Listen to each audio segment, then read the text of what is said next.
Okay, hi, it's time for a book.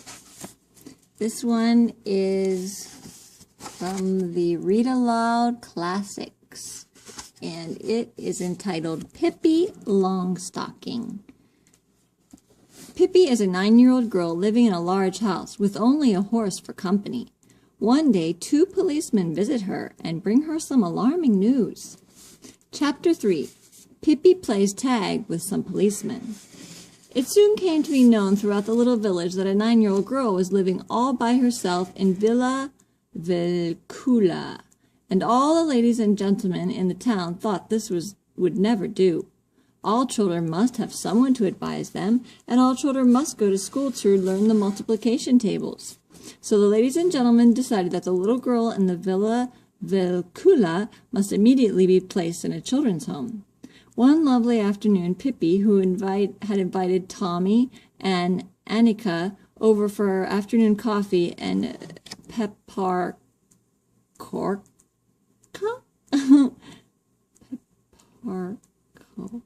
Whatever. I don't know what that food is.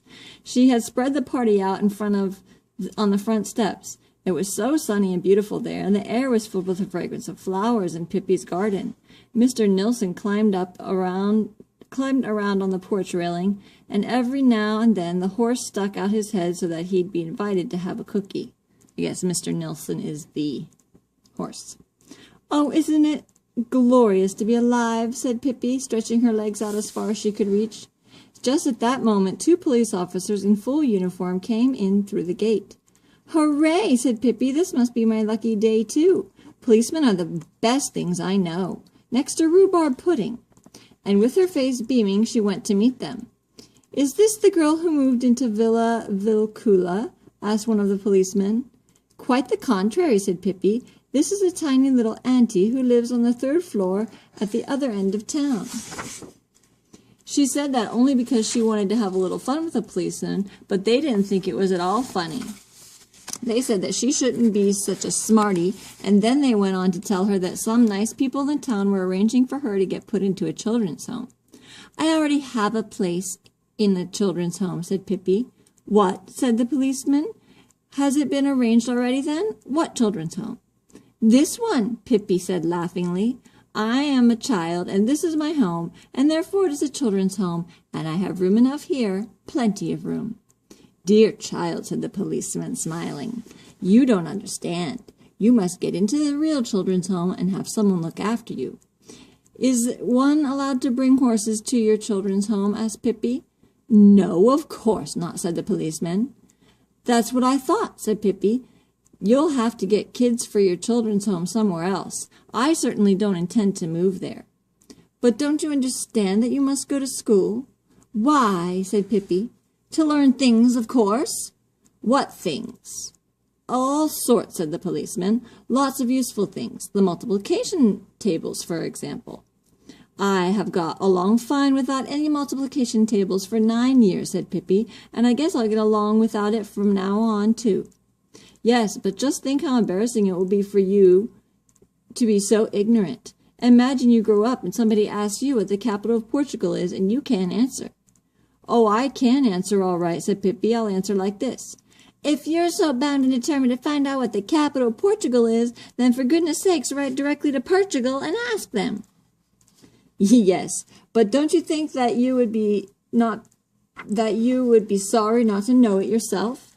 "Oh, probably," said Pippi. "No doubt I should lie awake nights and wonder what in the world is the capital of Portugal. But one can't be having fun all the time," she continued, bending over and standing on her hands for a change. "For that matter, I've been in Lisbon with my papa," she added, still standing upside down, for she could talk that way too. Lisbon is the capital of Portugal. But then one of the policemen said that Pippi certainly didn't need to think she could do just as she pleased. She must come to the children's home, and immediately. He went up to her and took hold of her arm, but Pippi freed herself quickly, touched him lightly, and said, "Tag." Before he could wink an eye, she had climbed up on the porch railing and from there into the balcony above the porch.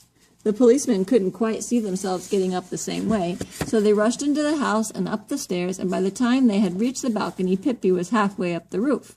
She climbed up the shingles almost as if she were a little monkey herself. In a moment she was up on the ridge pole, and from there easily climbed to the chimney. Down on the balcony stood the two policemen, scratching their heads, and on the lawn stood Tommy and Annika, staring at Pippi. "Isn't it fun to play tag?" cried Pippi. "And weren't you nice to come over? It certainly is my lucky day, too." After the policemen had stood there a while, wondering what to do, they went and got a ladder, leaned it against one of the gables of the house, and then climbed up, first one policeman, then the other, and to get Pippi down. They looked a little scared when they climbed out on the ridge pole, and carefully balancing went step by step toward Pippi. "Don't be scared," cried Pippi. "There's nothing to be afraid of.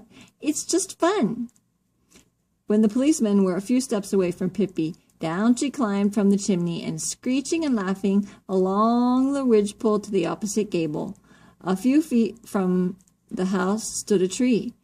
"Now I'm going to dive," she cried, and jumped down onto the green crown of the tree, caught hold of a branch, swung back and forth for a while, let herself fall to the ground, and quick as a wink she dashed around to the other side of the house and took away the ladder. Uh-oh. The policemen had looked a little foolish when Pippi jumped, but they looked even more foolish when they had balanced themselves backward along the ridgepole and were about to climb down the ladder. At first they were very angry at Pippi, who stood on the ground looking up at them, and they told her in no uncertain terms to get the ladder quick and be quick about it, or they would soon get something that she wasn't looking for. "Why are you so cross with me?" asked Pippi reproachfully. "We're just playing tag, aren't we?" The policeman thought for a while, and at last one of them said, "Oh, come on now, won't you be a good girl and put the ladder back so we can get down?" "Of course I will," said Pippi, and put the ladder back instantly, "and when you get down, we can all drink coffee and have a happy time." But the policemen were certainly tricky, because the minute they were down on the ground, they pounced on Pippi and cried, "Now you'll get it, you little brat." "Oh, no, I'm sorry, I haven't time to play any longer," said Pippi, "but it was fun." And then she took hold of the policemen by their belts and carried them down the garden path. Oh, she's strong. Out through the gate and into the street. And there she set them down, and was quite some time before they were ready to get up again. "Wait a minute," she cried, and ran to the kitchen, came back with two cookie hearts. "Would you like a taste? It doesn't matter that they're a little burned, does it?" Then she went back to Tom and Annika, who stood there wide-eyed and just couldn't get over what they had just seen. The policeman hurried back to town and told all the ladies and gentlemen that Pippi wasn't quite fit for a children's home. They didn't tell that they had been up on the roof. And the ladies and gentlemen decided that it would be best, after all, to let Pippi remain in Villa Vilcula. If she wanted to go to school, she could make arrangements herself. But Pippi and Tommy and Annika had a very pleasant afternoon. They went back to their uninterrupted coffee party.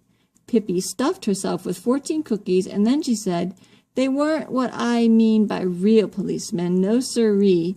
Altogether too much talk about children's homes and politification in Lisbon." Afterwards she lifted the horse down to the ground, and they rode on him, all three. At first Annika was afraid and didn't want to, but when she saw what fun Tommy and Pippi were having, she let Pippi lift her up on the horse's back. The horse trotted round and round on the garden, and Tommy sang, "Here come the Swedes," with a clang and a bang. When Tommy and Annika had gone to bed that night, Tommy said, "Annika, don't you think it's good that Pippi moved here?" "Oh, yes," said Annika. "I don't even remember what we used to play before she came, do you?"